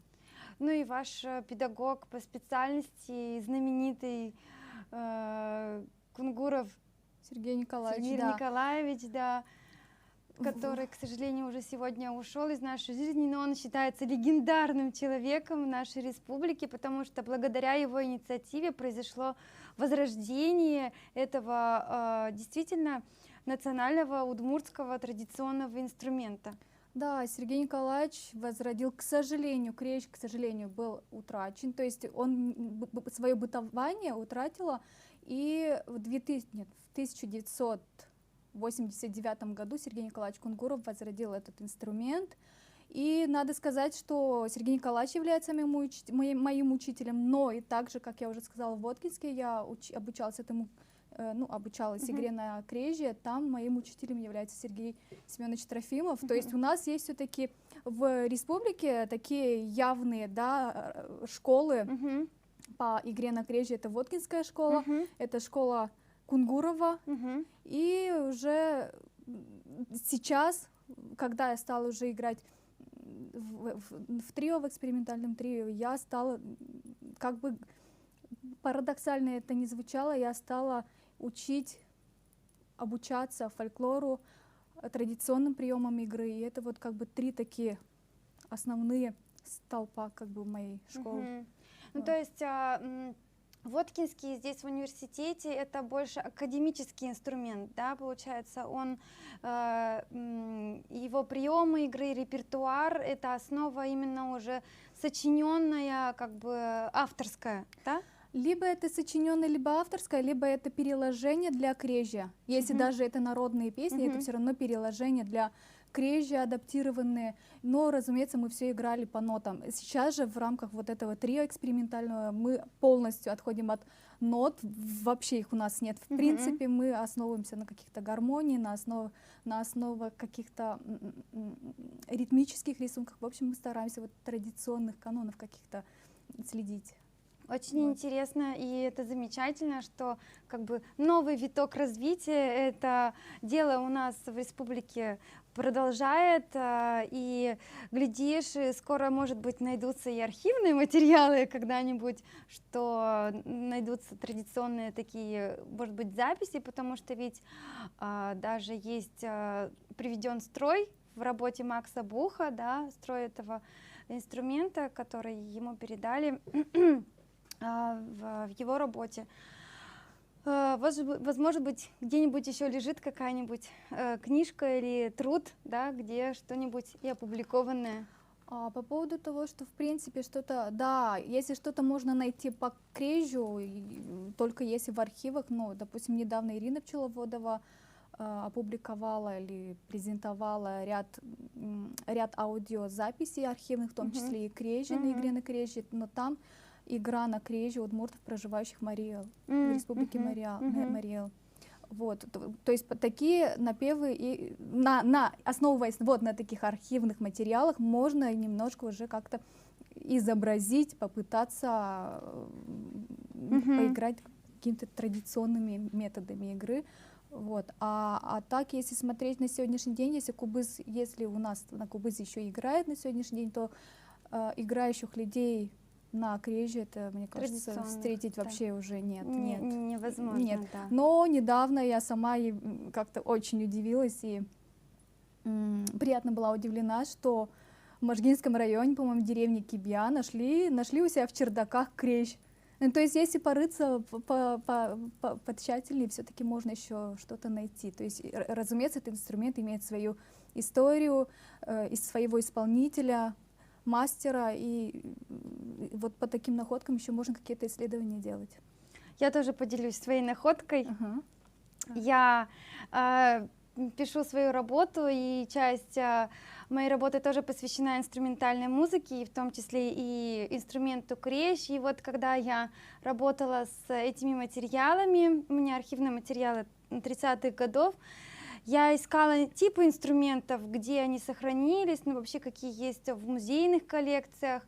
И вот посмотрела, что есть в Москве, что есть в Петербурге, что есть в наших национальном музее и в музее Лударвай. И приезжаю к себе домой и обнаруживаю у своего папы в его мастерской висит крещ, представляете? Я была просто поражена до глубины души, потому что я ищу, бегаю по музеям, по столицам. Да. Вот оно, под носом, оказывается, да, он вот у меня под носом, и он мне так, между прочим, говорит, да, дали там, это самое нашли, кто-то тут в соседней деревне, дали на реставрацию, зная, что он умеет играть на музыкальных инструментах. Я тут же, конечно, его изучила, отфотографировала, но это, конечно, да, неизгладимое впечатление на меня произвело именно знакомство с настоящим традиционными инструментами, притом этот инструмент не обычный крещ, а он быджим крещ в плане того, что там есть приструнки внутри корпуса. То есть, и, конечно, он уже немного в таком ветхом состоянии, резонаторный ящик был практически разобран весь, но, тем не менее, восстановить еще можно было. Но, в общем, да, если поискать, то, возможно, и можно много еще узнать об этом инструменте в нашей республике. Да. Ну, Вероника, скажите, вот можно ли сказать, что инструмент стал частью вашей жизни? Он, несомненно, стал частью моей жизни. Мне кажется, Вероника Федорова и крещ — это уже такие неотъемлемые какие-то части. И он стал, не знаю, как-то основополагающим, как-то фактором дальнейшей моей судьбы, что ли. То есть я стала крещи, я дальше стала, попыталась открыть школу по обучению на крещи, дальше я стала работать как-то в сфере фольклора, да, И это как-то все неотъемлемо друг с другом. Тут вот это трио озвещаем, это тоже все абсолютно, ну это уже неразрывно все. Мгм. Вот, я бы еще хотела у вас спросить, когда я выступаю среди других исследователей музыкальных инструментов, и если вот называю крещ, например, удмуртскими гуслями, то почему-то некоторые из исследователей очень яро начинают как бы выступать против того, что удмуртский крещ нельзя называть удмуртскими гуслями. Что вы думаете по этому поводу? Мне интересно теперь, почему, чем они это аргументируют? Что, ну, был такой момент, я выступала на Гнесинской академии музыки на конференции, и там были представители Петрозаводской консерватории, которые, несомненно, знакомы с традициями игры тоже на нашем удмуртском креще, и потом почему-то после вот выступления они именно так возражали, что удмуртские гусли — это не... нельзя так называть, это крещ, он сам по себе, он самостоятельный инструмент и не является как бы как-то таким отдельным, что ли, точнее, он не входит в эту группу, почему-то вот они аргументировали это таким образом. Вы не встречались с таким? Я встречалась с таким, но я, если честно, я называю это удмуртские гуси, потому что, в принципе, такое, я думаю, что это унифицированное такое название, потому что, а как еще, посмотрите на эти шлемовидные гусли, это такой же крещ. Да. Потом гусляры берут крещ, играют на... Тут надо понимать приемы игры. Гусельные и приемы игры гусельные вы используете во время на креже, либо на гуслях русских приемы игры на креже. Тут, в принципе, я не вижу каких-то принципиальных отличий, вот. Потому что на креже, если играть гусельными методами, то он будет как звучать русские традиционные, да, былины. Ага, спасибо за ваше мнение. Ну вот вы здесь еще нам представили тип больших гуслей, да, шлемовидного типа, и еще есть маленькие гусли, которые называются по-другому еще пыш-крещ. Расскажите немного о них. Ну, это мой крещ, это мой баджим крещ. Он для меня очень дорог. Почему? Потому что их купила мне, купила в Воткинске еще, когда обучалась моя бабушка, и это будет такая прямо семейная реликвия, которая будет передаваться из поколения в поколение, если даже придет не в пригодность, потому что тут все равно видно, где-то уже трескается, где-то все равно, и дерево все равно имеет свойство портиться, где-то падает, еще что-то. Вот. А вот эти инструменты, надо сказать, что кроме больших, да, гусель у нас, не гусель, а крещи, есть еще и пыш-крещ, так называемый пыш-крещ. Тут у меня пятиструнные.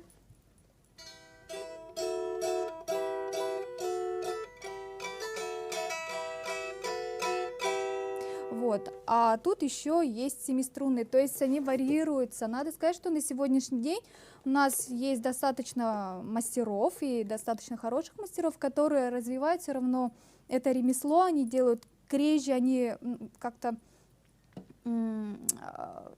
пытаются разнообразить. Вы уже упоминали, что внутри креща, баджим креща, были внутренние струны. Если повернуть, видно будет или нет?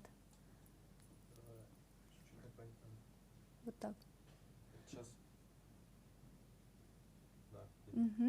Вот у меня есть они внутри, да, то есть можно сказать, что это баджим крещ, но они не настраиваются. А раньше делали, да, что даже внутренние струны, они настраивались. И вот у нас мастера, сейчас молодые мастера тоже экспериментируют с этим, тоже делают внутренние струны настраиваемые, и также и экспериментируют с количеством.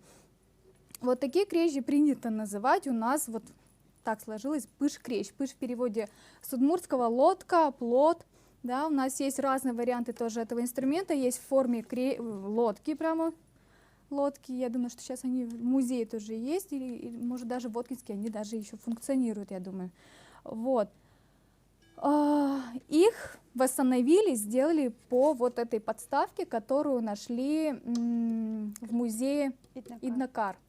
только по этой подставке. То есть по этим вот выемкам их было 5. Они решили, что 5 струн было. И восстановили вот такой инструмент.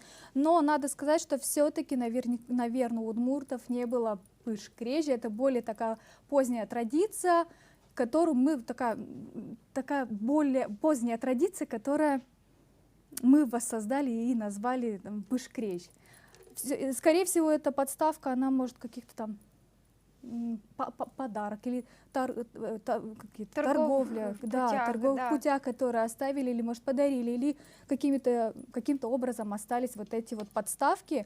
Почему? Потому что если мы крежи все еще все-таки находим, а пыш-крежь мы в принципе вообще нигде он не найден, только судить по подставке, что он однозначно был у удмуртов пыш-крежь, тоже очень, очень неоднозначно.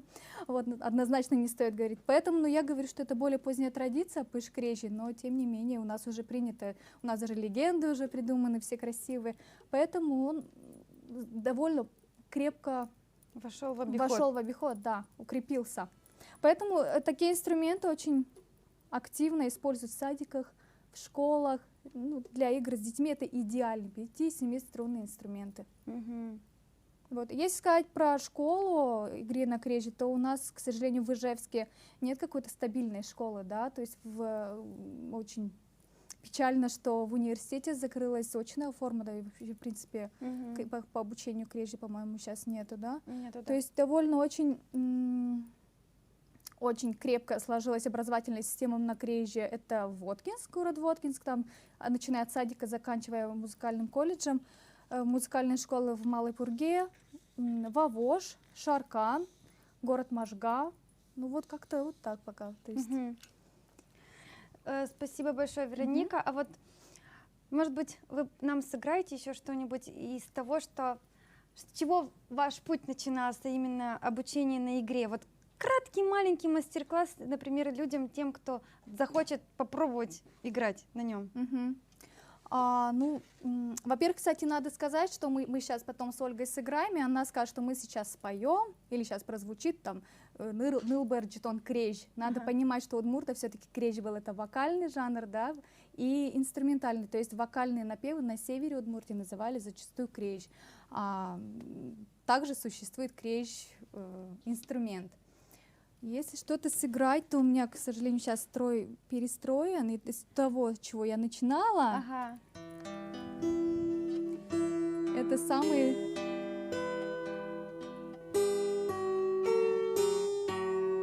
пожалуй, это самое первое, что я сыграла. И самые узнаваемые. Самые узнаваемые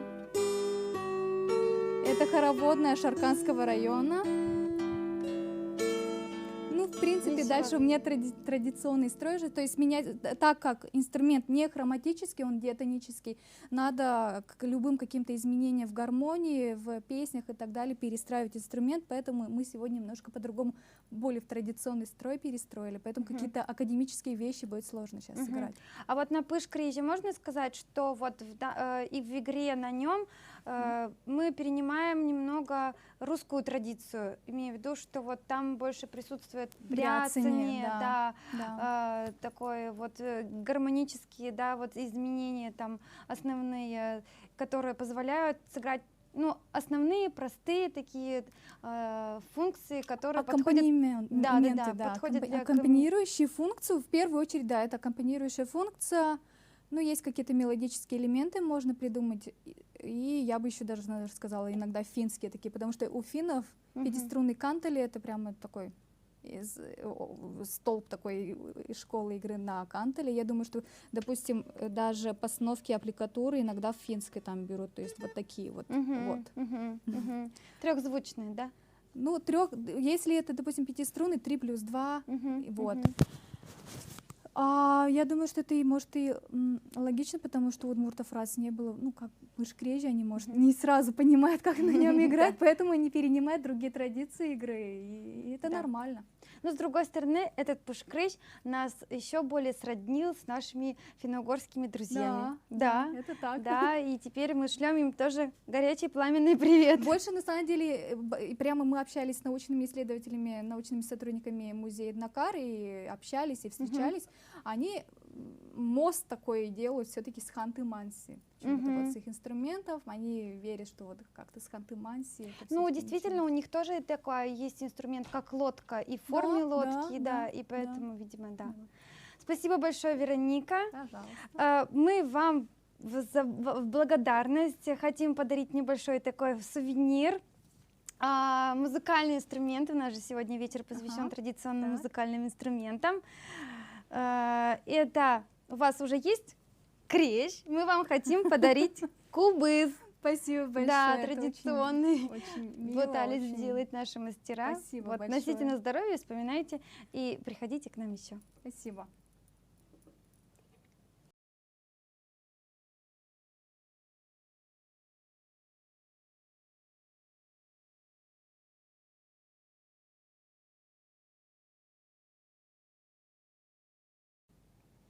Ну а сейчас мы вам исполним композицию, состоящую из 2 напевов северных удмуртов. Первый напев — это «Проводы невесты», Нылбырджитон Крещ, Кесский район. И второй напев — это «Щуан Голос», Дебесский район.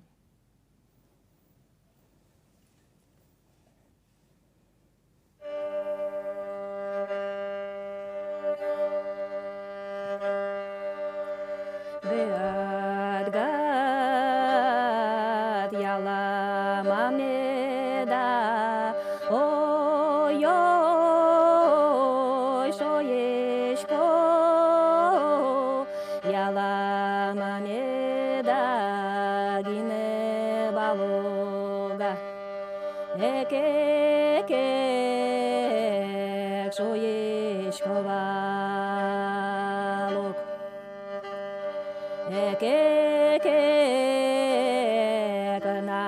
Экекекнагын, ой-ой, шоешко, яламамеда,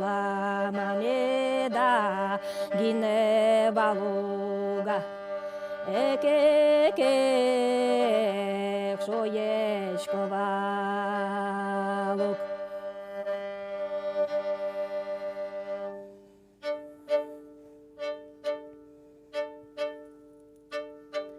Щоан ване коняны ваньо, чыжмыно квать позам.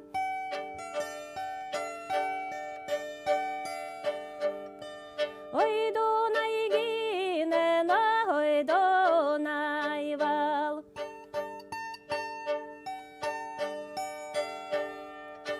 Ой, дым шуйса назаник вералом.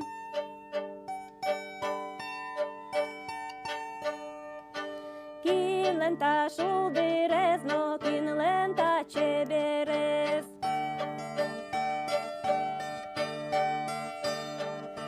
Ой, Дунай гинена, ой, Дунай вал.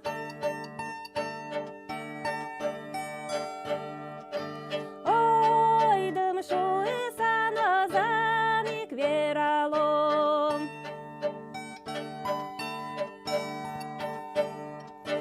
Кокоша ведозе, но квинкоша сутозе. Ой, Дунай гинена, ой, Дунай вал. Ой, дым шуйса назаник вералом. Чекидай, покидай, но почаще подавай. Ой, Дунай гинена, ой, Дунай вал. Ой, дым шуйса назаник вералом.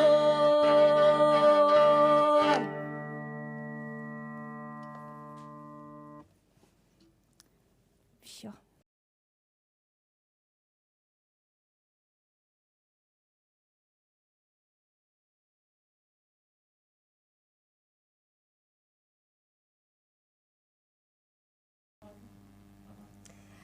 Сегодня вечер традиционной инструментальной музыки продолжают студентки Республиканского музыкального колледжа 2 и 3 курса Мария Садовникова и Александра Лукаянова.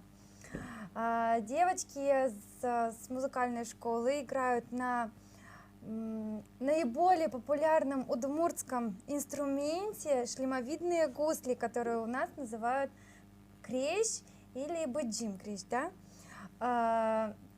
Этот инструмент вообще среди поволжских финно-угров наиболее популярен, да, и сохранился. И сегодня ведутся работы по активному его возрождению. И вот девочки как раз-таки, можно сказать, являются такими наследниками, да, этой традиции. И вот сегодня исполняли нам традиционные наигрыши на этом инструменте. Девочки, вот расскажите, пожалуйста, поделитесь, Саша, Маша, с чего началось ваше знакомство на этих инструментах? Нас познакомили с этим инструментом в музыкальной школе. Ваши преподаватели? Да, преподаватели Елена Валерьевна Вальд и Лея Николаевна Корнева. Они приезжали в нашу деревню с инструментами крещ, гармонь, и также были такие предметы, как сольфеджио. И был выбор, что выбрать ученикам, детям гармонь или крещ. Вот. Мы играем на крещ. Да. Ну да, девочкам как-то логичнее, да, ведь выбрать крещ, потому что на гармошке, наверное, тяжеловато играть. Вот. Ну, расскажите ваши впечатления, как вам тяжело училось или какие-то, наверное, с освоением любого инструмента есть свои сложности, да, но несмотря на то, что сейчас ваша деятельность в основном исполнительская, имею в виду вокальная, да, вы все равно продолжаете заниматься на этом инструменте, то есть он вам так полюбился, да, сроднился. Да, ну, во-первых, он очень красиво звучит, и с ним можно просто поиграть, попеть песни и, ну, просто хорошо провести время. Да. И Отдохнуть. Как-то Время- успокаиваешься. Понятно. То есть его вибрации вас так убаюкивают, успокаивают, и вы в череде событий жизни можете немножечко так отдохнуть, да? Во сколько появился ваш первый инструмент личный? Личный. Где-то 12 лет. 12 лет, да? А кто изготавливал вот эти данные инструменты? Воткинские изготавливали. Расскажите про части, как называются, из чего примерно? Ну вот это дека. Мгм. Так. Ну это колышки, ну понятно, да. Мгм. Здесь корпус, Мгм. барабан. Мгм. Внутри еще бывают струны, но здесь их нет, Мгм. тоже для звучания. Усиление Усиление звучания, да? звука, да. Мгм. То есть вам уже привезли такие готовые инструменты, да, уже современные модификации, но традиционной формы, можно сказать, да? Интересно. А что обычно, вот какой репертуар вот вы играете? Это наигрыши, это песни или это сопровождение с другими инструментами? мы играем самые разные песни. Иногда бывает сопровождение с инструментами, удмуртские народные, даже финские, русские. Ну, вообще разные все.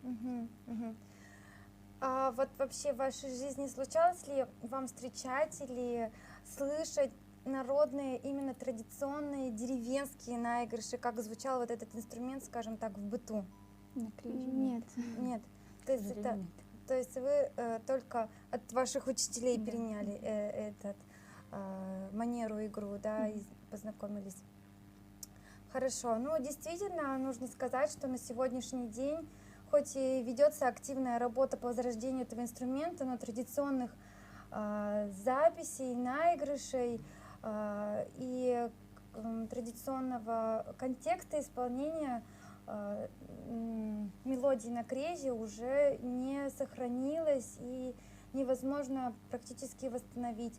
Но вот есть еще архивные такие материалы, которые, конечно, позволяют это узнать, изучить, но былой возможности уже, к сожалению, не вернуть. Но тем не менее мы рады и тому, что у нас этот инструмент и сегодня звучит.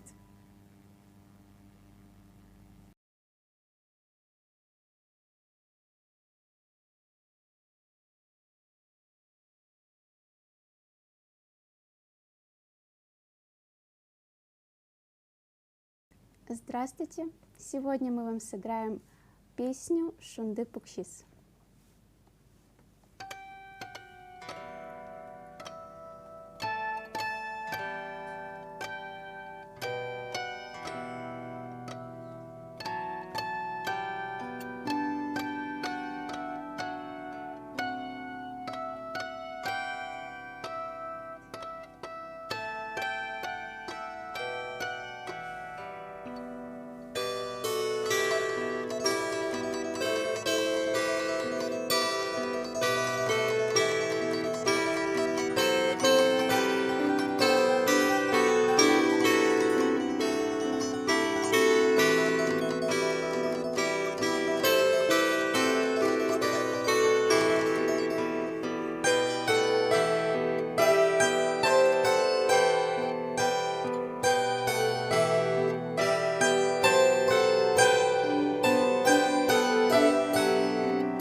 Вторая песня «Удмуртские наигрыши». Удмурт Кырджаньёс.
Продолжаем наш вечер, и очень приятно, что на сегодняшний день мы можем сказать, что молодое поколение, подрастающее, несмотря на разнообразные стили и разнообразные окружения вокруг, да, и моду, все равно как-то держится еще за традиционные и музыкальные инструменты, за традиционную музыку.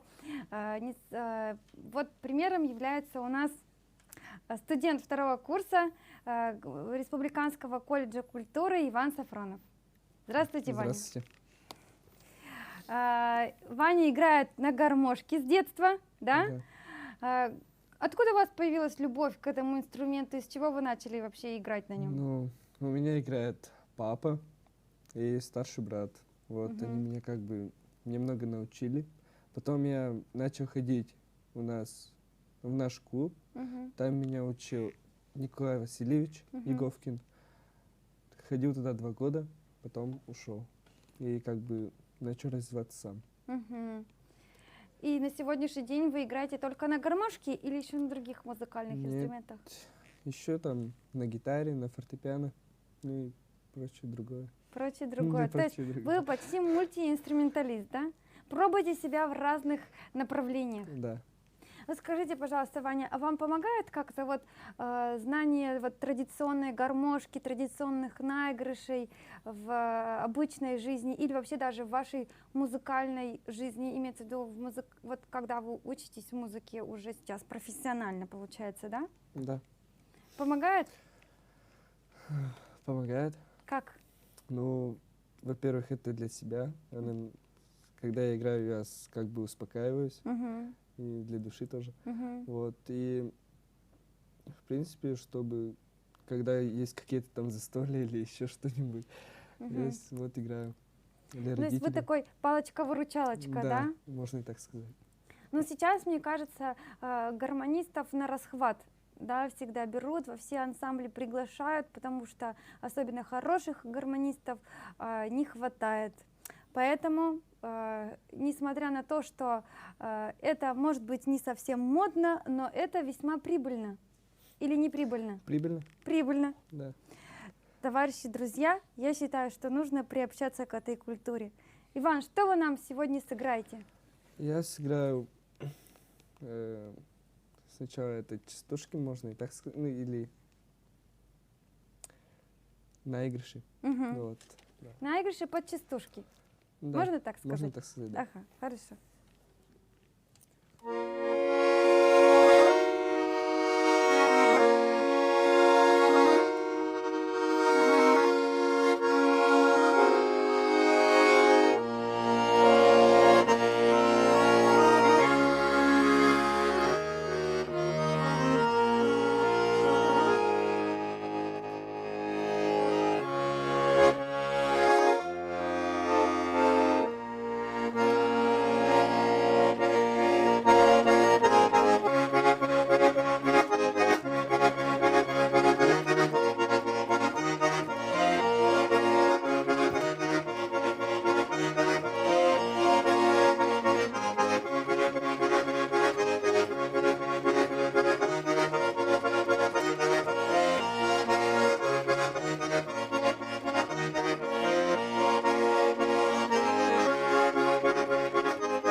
человек всегда был окружен миром звуков, миром музыки и всегда был погружен в это облако, точно так же, как и любой другой финно-угорский народ. Но и неотъемлемой частью всегда являлась традиционная инструментальная музыка, которая сопровождает, помогает человеку в его тяготах и радостях жизни. Ну и мы с вас поздравляем с днями родственных финно-угорских народов, желаем вам приятно провести их, узнать более интересную информацию о ваших соседях, друзьях, родственниках. И вновь ждем вас в нашей студии.